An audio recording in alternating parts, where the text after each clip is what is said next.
With Radha. Hopefully आप सब अच्छे होंगे। अपन ने लास्ट वीडियो में गवर्नमेंट बजट स्टार्ट किया था। आज गवर्नमेंट बजट को कंटिन्यू करेंगे। तो अपनों ने देख लिया था कि गवर्नमेंट बजट की डेफिनेशन देख ली थी और उसका ओवरव्यू ले लिया था अपनों ने यूनियन बजट का। अपनों ने ऑब्जेक्टिव भी देख लिए थे। तो आज अपन स्टार्ट करेंगे की टर्मिनोलॉजी से कि गवर्नमेंट बजट में की टर्मिनोलॉजी क्या है। अगर आपने अभी तक चैनल को सब्सक्राइब नहीं किया तो चैनल को सब्सक्राइब कर दें, बेल आइकन को ऑन कर लें और वीडियोस को लाइक करना ना भूलें। वीडियोस को जितना हो सके उतना अपने फ्रेंड्स को और रिलेटिव्स को सबको शेयर करें जिन्हें ज़रूरत है। होपफुली आप सबको सब कुछ समझ आ रहा हो, नहीं समझ आए तो कमेंट सेक्शन में अपना क्वेश्चन पुट करें।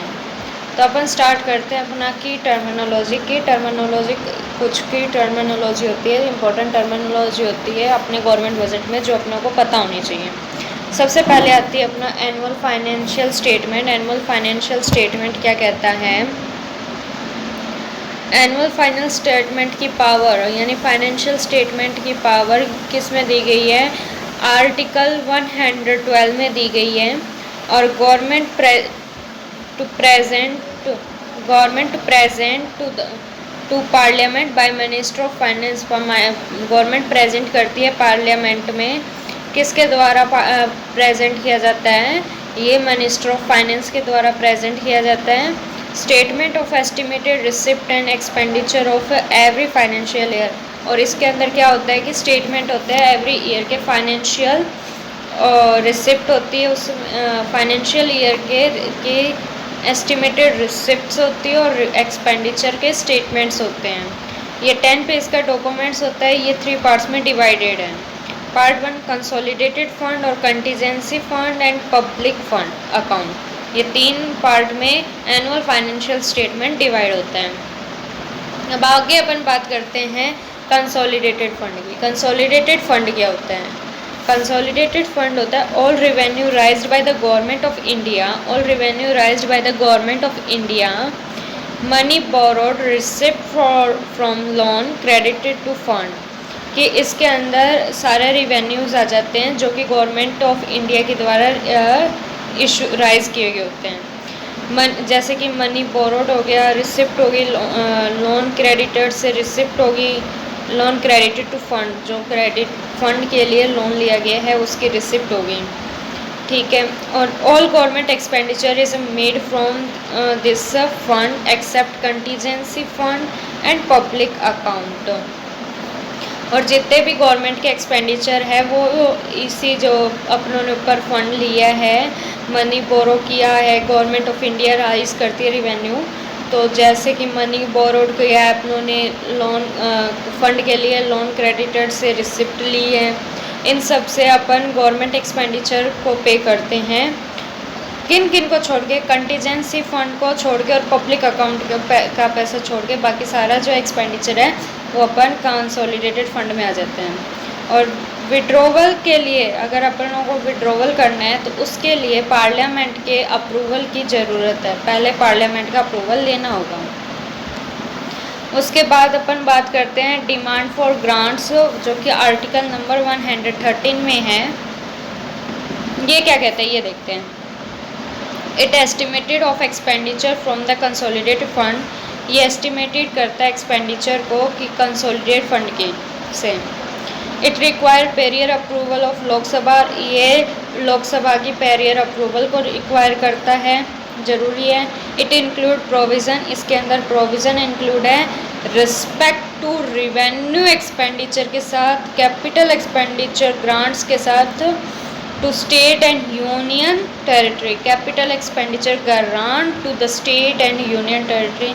कैपिटल एक्सपेंडिचर ग्रांट किस किस को हो रहा है? स्टेट को और यूनियन टेरिटरी को। One demand for grant for each minister. एक demand for one demand for grants है वो ईच मिनिस्टर से है। लार्जर मिनिस्ट्रीज में have more than one demand of grant. और जो बड़ी बड़ी जो दूर दूर तक मिनिस्ट्रीज है वो more than one demand for grants भी ले सकती हैं। आगे अपन बात करते हैं नेक्स्ट पॉइंट की। नेक्स्ट पॉइंट आता है ना अपना एप्रोप्रिएशन बिल। एप्रोप्रिएशन बिल क्या होता है? Appropriation bill gives power to withdraw fund from consolidated fund for meeting expenses. Appropriation bill के पावर देता है विड्रॉ फंड को विड्रॉवल करने की कंसोलिडेटेड फंड से अपने एक्सपेंसेस को मीटअप करने के लिए। फिर आता है अपना फाइनेंस बिल और मनी बिल। फाइनेंस बिल को ही मनी बिल कहते हैं और मनी बिल को ही फाइनेंस बिल कहते हैं। तो money bill define in article 110 of constitution. Constitution के आर्टिकल नंबर 110 में मनी बिल को डिफाइन किया गया है। It includes modification in tax structure और continuance of existing tax structure.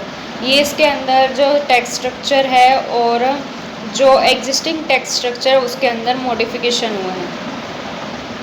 It contain explanation of the provision included in it.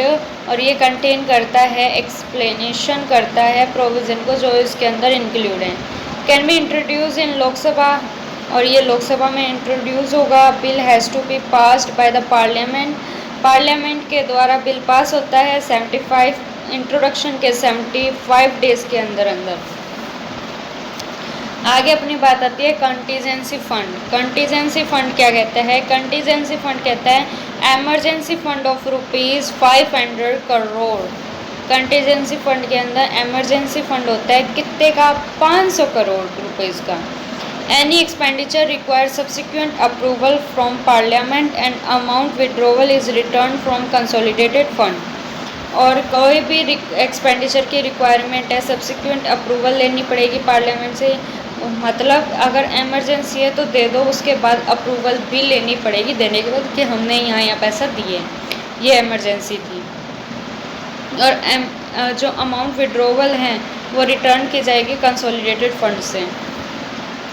उसके बाद आता है अपना पब्लिक अकाउंट। पब्लिक अकाउंट क्या कहता है? Fund not belong to government. जो फंड है वो बिलोंग नहीं करता है गवर्नमेंट से। Government acting as a banker. Government acting as a banker like provident fund, small saving. जैसे कि प्रोविडेंट फंड हो गया, स्मॉल सेविंग हो गया, उस तरीके से जो गवर्नमेंट है वो एक्ट करती है बैंकर की तरह। They have to paid back at same time expenditure from public account. और वो पेड बैक करती है सेम टाइम, उसी टाइम पे एक्सपेंडिचर को पब्लिक अकाउंट से। और not require prior approval from parliament. और पब्लिक अकाउंट से एक्सपेंडिचर पे करने पे सेम टाइम पे पार्लियामेंट की भी पेरियर अप्रूवल की रिक्वायरमेंट नहीं है। For this fund government has to present a statement of receipt and expenditure. और इस फंड के लिए गवर्नमेंट प्रेजेंट करती है statement of receipt and expenditure. ये अपने होंगे की टर्मिनोलॉजी। होपफुली कि आपको ये सब समझ आया होगा।